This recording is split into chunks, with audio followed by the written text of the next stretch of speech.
ਮਮਜ਼ ਮਸ਼ੀਰ ਆ ਗੱਲ ਆ ਫਿਲਟਰ ਇਕੱਠੇ ਕਰੀਦੇ ਬਸ।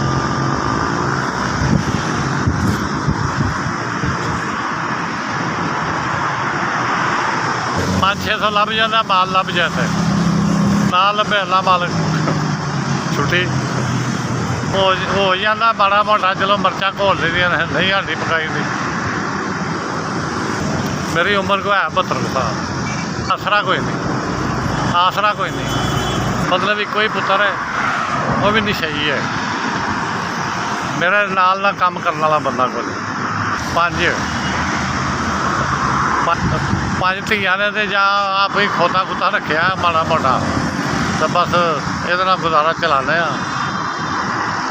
ਸੌਖਾ ਹੋਵੇ ਫਿਰ ਚਲਾਉਣਾ ਤਾਂ ਹੁੰਦਾ ਹੀ ਆ।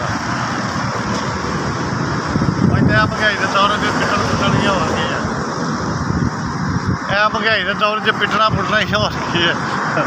ਚੱਲ ਗਿਆ ਤਾਂ ਚੰਗਾ, ਨਹੀਂ ਚੱਲਿਆ ਤਾਂ ਫਿਰ ਪਿੱਟਣਾ ਪੁੱਟਣਾ ਹੀ ਹੈ। ਕਿਸੇ ਨੇ ਹਾਂਡੀ ਪਕਾ ਲਈ, ਕਿਸੇ ਨੇ ਨਾ ਪਕਾਈ, ਫਿਰ ਇਹ ਚੱਕਰ ਹੋ ਜਾਂਦਾ।